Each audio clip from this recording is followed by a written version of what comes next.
Hey guys, and welcome to today's episode on Music Babble. Okay, so first off, we're going to talk about the FBI just released some new stuff about Kurt Cobain's suicide or his death, and apparently there's been some stuff. I actually pulled up the FBI records here, and it says let's see, they redacted some of the names and stuff like that for whatever purposes. So we don't know who wrote this or who was written to. Okay, but I do have something here. Okay, so it says, "Dear person, your recent communication to Attorney General Janet Reno expressing your belief that Kurt Cobain was murdered has been referred to the FBI for reply. We appreciate your concern that Mr. Cobain may have been the victim of a homicide. However, most homicide investigations generally fall within the jurisdiction of state or local authorities. In order for the FBI to indicate an investigation of any complaint we receive, specific facts must be present to indicate that a violation of federal law within our investigative jurisdiction has occurred. Based on the limited information you provided, we are unable to identify any violation of federal law within the investigative jurisdiction of the FBI. We are therefore unable to take any investigative action in this case." So, wow, that's very interesting. So it's saying that there is some information. Someone here, and their name is probably being redacted to protect them, right? That there is some information that the FBI would acknowledge that, yeah, you know what, you have something there, but it doesn't fall within federal law, so they cannot actually investigate it. So that's kind of interesting. So there is something there that says that there is some evidence indicating, like real evidence, that even the FBI acknowledged that indicating that Kurt Cobain may have not committed suicide. And then there's another letter. That first letter was, by the way, it was from the Legal Counsel Office of Public and Congressional Affairs. Okay, so it was from a person named A. Robert Walsh. Okay, he's the person that wrote that letter to the person that had some information regarding Kurt Cobain's death. And now here's another one. It could be from the same person or a different person because the name has been redacted. But the first one, by the way, that was from August 15th, 2000. This one is a letter dated December 15th, 2006. It says, "Dear Mr. Unknown Name." All right, so I guess it's a man because it says Mr. Your communication postmarked September 21, 2006. So September, October, November, December. So it took about 2.5 months to reply to this. To the FBI expressing your belief that Kurt Cobain death investigation should be reopened has been referred to me for a response. We appreciate your concern that Mr. Cobain may have been the victim of a homicide, but and it's kind of saying the same thing here. It's almost like a copy and paste thing, but this came from the executive secretary office, and the person who wrote this was Linda. I'm not even gonna try to say the name. All right, but that's the person from the FBI office that wrote that letter. All right. There is more. So I'm going to read to you this one that's dated 1/3, so January 3rd, 2007.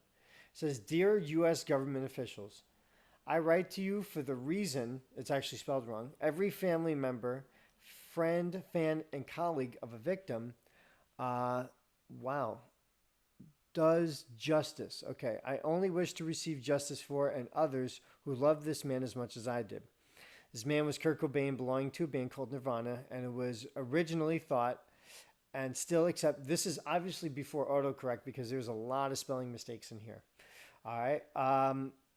Originally thought and still accepted as the truth that he committed suicide. There is since been evidence found that he was killed and didn't commit suicide. As originally thought. The police who took up this case were never very serious in investigating it as a murder, but from the beginning insisted on it being a suicide. This bothers me the most because his killer is still out there, and now, because of the haste of the police department, has the chance to claim other victims. The more than enough there, I guess it's saying there is more than enough evidence to reopen the case and change the cause of death from suicide to murder. Evidence like the fact that there were no prints on the gun he supposedly shot himself with. There should be at least three. He, his friend who bought it for him, and the gun dealer. Oh, that's interesting concept there. He himself, the friend who bought it for him, and the gun dealer. Well, I mean, it's a possibility. I don't know how true that would be. It says stronger evidence was the strange way his wife was acting. Okay, was the strange way his wife was acting at the time, and what she was holding. She had a paper saying "get arrested," giving her an alibi when she got arrested prior to his body being found. Interesting. And a paper where she practiced his handwriting. On his suicide note, he mentioned nothing about wanting to die except for the part of it that was in another handwriting and appeared to be added at the end. The information you need is in a book called Love and Death, the same book that pointed out the triple lethal dose of heroin in his system and would have immediately incapacitated, thus he could not fire a gun.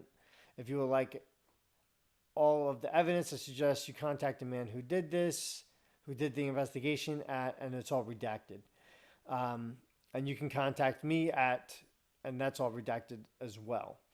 Okay, so one thing is, it was kind of tough to read that because the person has a problem spelling certain words. They put two R's in heroin, but I think what they're getting to the bottom here is, the bottom of this is that they make a valid point. If this really is a murder, and there are some valid points in this, that it should be investigated because there's a murderer on the loose, killed somebody, and it hasn't been solved. So you have a guy who killed someone still wandering the streets.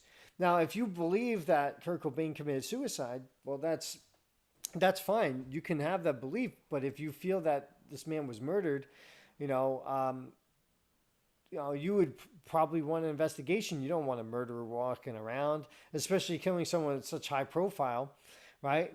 If they can kill someone with such a high profile as Kurt Cobain and get away with it, what can they do to someone else? Not high profile, right? So, and now this person was written back, and the FBI said almost the exact same thing. It's basically a copy and paste type of thing here. And so, let's see, the official story is that he took his own life. Okay, so there is another one. This is from someone else. I don't know if these are fans. It's leaving out a lot of the information. It's redacting like people's names and stuff like that. I guess the people, you want to protect their information, their privacy, and just in case this is a thing, right? I'm sure the FBI does not want to put a target on anyone's back. Okay. And also, they're probably not important to the investigation itself. So if you remove the name of a person who's not really a suspect, right, then it makes it easier. Or unless the person is a suspect and they're writing these letters to cover up, their guilt. To whoever it may concern, I believe a great injustice might have been committed in the case of Kurt Cobain. Mr. Cobain was the lead singer of a popular group from Seattle called Nirvana. They achieved a mass amount of popularity in 1991 and gained millions of fans around the world. I remember that. I was one of those fans. He is survived by a young daughter named Frances and his wife, Courtney Love. The official story from the Seattle Police Department is that he took his own life. However, there are a lot of unanswered questions and inconsistencies with this. A California state licensed private investigator, his name has been redacted, who was hired by Cobain's wife to try and locate him the week before his death, strongly believes foul play was involved. Based on information he has gathered, he also believes his wife had something to do with it. According to name redacted, this information was taken to the Seattle Police Department a week after Cobain's death, only to be ignored. And I remember that actually. I remember that Courtney Love did hire a private investigator, and the private investigator started to get suspicious about her. And he said the more he investigated her, the closer he got to Kurt Cobain. And there are some very interesting other stuff that go along with that. But I don't want to get into that right now because I want to talk about what we found in these FBI files.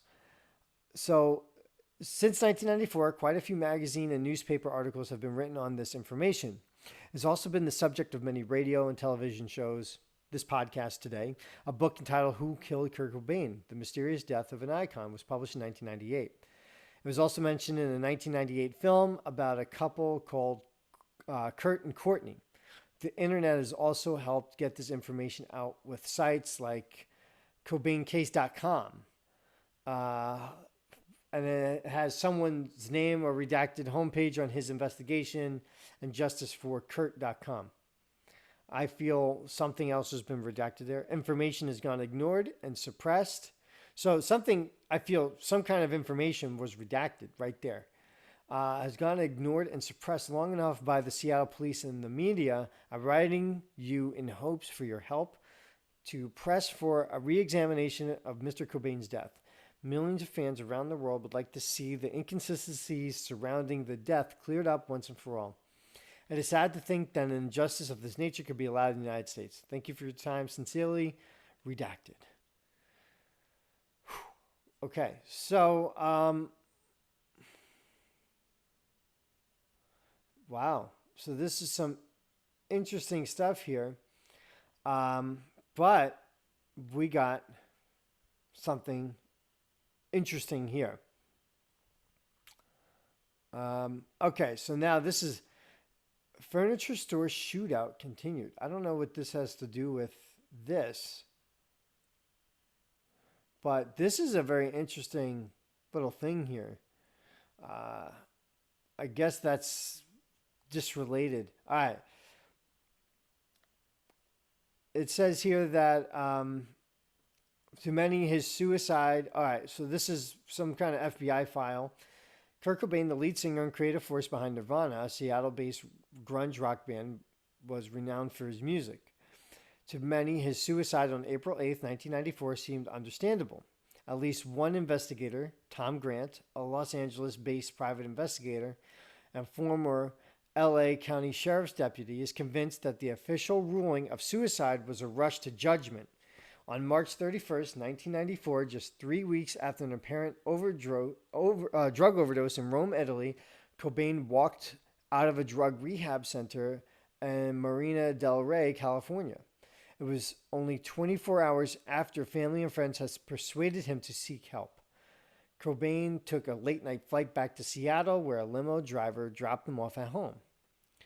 His daughter's male nanny saw him there on the morning of April 2nd, 1994. During the same period, Courtney Love, Cobain's wife, was reported staying at a Beverly Hills hotel. On April 3rd, Tom Grant claimed that Love called him and asked him to find her husband. She did not mention that Kurt Cobain had been seen at their Seattle home the day before. Wow, that's interesting. When surveillance failed to locate Cobain, Grant flew to Seattle. He and one of Cobain's friends began searching for the missing rock star, eventually ending up at Cobain's house. Grant claims the entire house was searched. Some 20 hours later, Grant said he and Cobain's friend searched the house again. This time they found a note left for Cobain by the male nanny.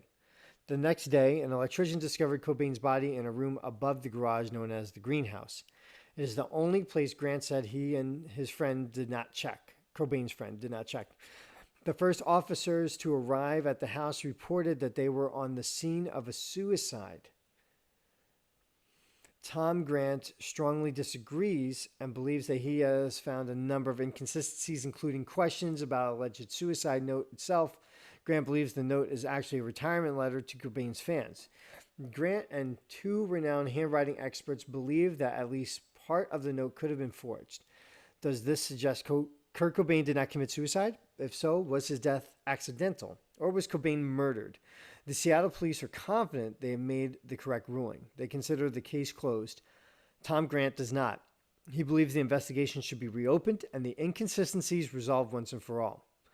Okay, so that's interesting. That's the last. Wait, is that it? That's the last piece of stuff inside this FBI file on Kurt Cobain. This was actually written. I don't know if it was written by this person, but it says the contact information is Sergeant Don Cameron of Homicide Unit, Seattle Police Department. So someone from the Homicide Unit in Seattle is saying, FBI, please take a look at this. We're not getting any help here. So, what do you guys think? What's your opinion? Do you think Kurt Cobain was murdered? Do you think he committed suicide? People try to cite a bunch of different song lyrics, even song titles, as evidence that he was suicidal. You know, like the song "I Hate Myself and Want to Die," which is a pretty apparent call for suicide, right? Or and such other songs that have lyrical content like "No, I don't have a gun," and "I swear I don't have a gun," stuff like that. What do you guys think? Let me know your opinion, and I'll see you guys next time on Music Babble. Thanks for watching.